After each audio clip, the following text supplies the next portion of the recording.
life's work. So great going. I also want to thank Deputy Director of the Office of National Drug Control Policy, somebody who really takes it to heart and very strongly. We speak, and he is in love with what he does because of the results that he's getting, and that's Jim Carroll. Jim, thank you very much. Thank you, Mr. President. Countless Americans are affected by the dangers of substance abuse. Many of us have a friend, a colleague, or a loved one who has struggled with dependency. I have. I had a brother who had a very big alcohol problem. He's a great guy, a great life, great potential, best looking person. I have to admit he was much better looking than me, but he was the best looking guy, had the best personality, but he had an addiction to alcohol. It's all an addiction, and it really destroyed his life. It was a very tough thing for our family. Sadly, in 2017, an estimated 134 Americans die each day from opioid-related overdoses. 134 people a day. My administration supports ongoing bipartisan efforts to pass legislation to combat the opioid crisis.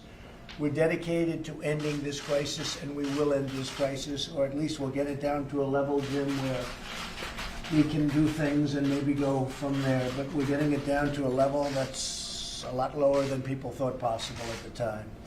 In 1 year, we reduced high-dose opioid prescriptions by 16%. We increased funding by $6 billion to combat the opioid crisis. That's a record. We got that approved just last year, and the money is now starting to flow through the system. We declared a public health emergency and launched a nationwide public awareness campaign. We are expanding treatment and recovery support services. We're holding drug traffickers accountable for their crimes. We're really going after the traffickers. I've always said that's the biggest thing. And frankly, the punishment is getting stronger and stronger. And maybe at some point, we'll get very smart as a nation and give them the ultimate punishment. In a few moments, we're going to hear directly from the incredible coalition leaders and youth representatives that are with us today. But first, I'd like to ask a great friend of mine who's been with us for a long time and somebody that's really done a beautiful job, Deputy Director Jim Carroll, to say a few words. Jim, please. Thank you, Mr. President. It's a great honor to serve as the head of National Drug Control Policy for you. What is also a great honor is being able to work with the communities and to work with these community leaders throughout the country. I go around the country, and in fact, I go around the world with some of the programs that you're putting in place.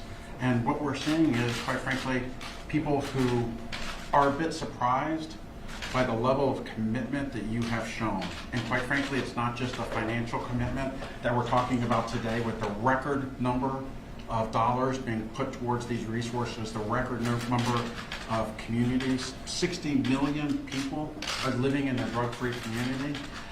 But candidly, Mr. President, I think that they have been overwhelmed by your personal commitment, by your passion and compassion on this subject. When I'm out on the road, that's what I hear, or people have really taken to heart the words that you have given them, in addition, of course, to the resources. But they really understand. So I'm very eager for you to meet 6 of the 731 today, led by General Dean. That's right. And so thank you for allowing me. You told me at the beginning to be relentless, and you meant it across all 3, to be relentless on education and prevention, relentless in making sure people get treatment, and of course be relentless on interdiction and stopping the drugs. And thank you for your support. We're doing all 3. Thank you very much, Jim. Good. General, how about saying a few words, please?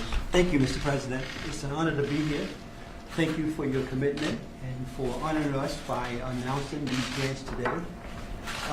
Since I left the Army, I have been serving and had the pleasure to serve as the Chairman and CEO of Community Anti-Drug Coalition of America.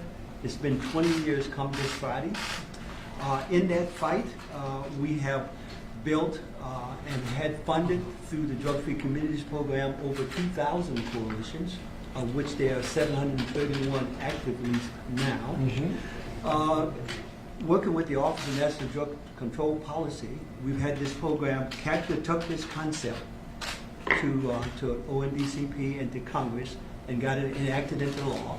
And over the last 20 years, working with previous administration and yours, we have kept it funded, and we're so excited to see that the dollars now are nearly approaching $100 million. I will say to you, Mr. President, that as you cited, the results that these coalitions are represented here today are achieving are exceptional. I can think of no other grant program in Washington that can achieve so many results for the amount of dollars that are put into them. I would say to you also that we have helped these coalitions through our training and through our coalition academy. And I would say that if you look at the country, and you know this well, Mr. President, there are more than 3,000 counties in the United States, about 3,300 counties. We currently, over the 20 years, have built 731 of these coalitions. And CADCA goal would be to have one of these multi-sector coalitions in every county in America. And I would like to work with you and your administration so that we can continue to have every county in America having one of these coalitions that are going to help them build down their substance abuse rates. And we know that's possible, and we thank you for your leadership. Thank you, General. That's very nice. And we will be working together. Thank you so For a long much. time. Thank you. I look forward to it. Now, I want to introduce a young lady who's sitting to your right. She first met us when she was a freshman in high school. She came to our National Youth Leadership Academy because we train over 2,000 young people every year to take this fight back to their community. Because we were impressed with her, we asked her to become one of our trainers. She did that. She just graduated high school. She's headed off to Lauder College. She traveled with me internationally as well, and she's a great example of what young people are doing in their communities to fight this issue. And I wanted her to give you a short summary of what she's doing. Go ahead. Thank you, Mr. President. So my name is Ananya Patia. I'm from Chicago, Illinois, and I've been working with our coalition for approximately 4 years now, and they've been DFC funded for a majority of those years. And with them, we've been able to see a statistical decrease in the use of alcohol, marijuana, and tobacco. And through CADCA, as General Dean mentioned, I have the ability to collaborate with youth across our country who likewise have been funded by the DFC grant. And together we are able to notice that you are giving us the power to work truly in our communities from a bottom perspective going up. So this March, I actually had the opportunity to go to Vienna, Austria, as the U.S. Youth Delegate for the United Nations Commission on Narcotic Drugs. And there I was able to collaborate with youth from across the world. And I was comparing and contrasting different ways of prevention that's done across the world. And truly, the ONDCP's DFC grant is one of a kind because we are giving power to the local communities to do what they deem necessary. And so I truly wanted to thank you for giving all that power and trust to the local communities to deal with these local problems. Well, thank you. That was so beautifully done. Wow. I almost want to applaud. Well, see, now with all of these people, you're going to become very famous, and you'll probably end up being a television star, and you'll forget all about me, right? Thank you, darling. I appreciate it. Really beautifully done. Would you like to say something? That's a tough one to complete. You have a point there, Mr. President. My name is Jacob Hewitt, and I'm from Scott County, Tennessee, and I'm honored to be here. I have to tell you, I'm the least deserving person to be able to represent my county. And for the past 5 years, I've wanted to do nothing but help my community. And without organizations like STAND and CADCA and about people like Mr. Carroll and General Dean, it wouldn't have been possible. STAND altered my life. My family, they have a long history of drug and alcohol abuse, and my parents, they were the exception. And I kind of realized that the good life I've had, they weren't able to. My grandpa, he was in World War II. He got wounded, and he coped using alcohol and PTSD. It was nothing for him to wake up in the middle of the night and think he was in the war again and trying to escape from the house, and he'd beat anyone to make it. On my dad's side, he wasn't encouraged to go to school. He has an 8th grade education. And the life that my parents made for themselves, my dad is a maintenance man with the local school system, and I'm proud of him. Good. My mother is a teacher with 3 degrees, and my entire life, my dad has pushed me and encouraged me to get an education, and my mom has taught me how to use it. And I have to tell you, if a coalition like STAND had existed when they were children, their lives would have been way different. And I will not stop advocating for my county until every child has had the same opportunities that I've been blessed with. I want to thank you for your time. Well, I have to tell you, I think he maybe did just as well. He had no idea this was coming. You had a little idea. He had no idea. That was a great job. Thank you very much. And say hello to everybody. Right? Tell them we're proud of you. It's a beautiful job. How about you? Hi, okay, I'm Savannah Cooney. I'm from Raymond, New Hampshire. That's in southeastern New Hampshire. I'm with the Raymond Coalition for Youth, and my biggest, if I could give you one thing, my experience being in a coalition and the work I've done, is that youth voice is vital if we're going to try to work on prevention.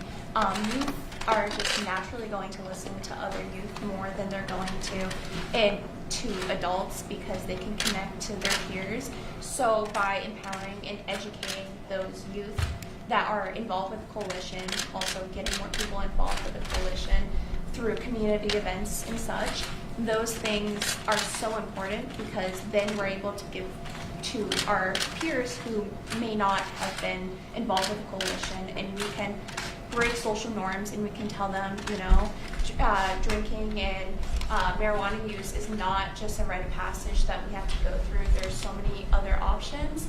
And coming from New Hampshire, we do have in the whole country does have an opioid crisis. And although we are working directly with that, we are very certain that if we keep working with the alcohol and marijuana prevention with teens, that is really where we're going to find that's the start that then becomes an opioid crisis. So although we have to work directly with the opioid crisis, working with the prevention of, you know, youth using alcohol and marijuana is just as important because that's where it all starts. Great And job. thank you for your time. That's really nice. So it really is having an impact. That's great. Great job. Thank you. Thank you very much. Please. Hello, I'm Sarah Flores. I'm with the Jackson County Anti-Drug Coalition in West Virginia. All I'm going to say is with this grant, we have seen such a major change among our youth in our county. And it's been like, it's crazy because we see it all the time. And we see people change their minds and see people change their lives because of what we're doing. And yeah, this is great. Great place, West Virginia. You just left. Yeah. Incredible people. Well, thank you all very much. You were really very inspirational. We're going to stay around and talk a little bit, and we'll let the media leave. I hope you miss the media when they leave. But I really appreciate those few statements because they were really beautifully delivered and said, and I know they're said from the heart. So thank you all very much. Thank you, everybody.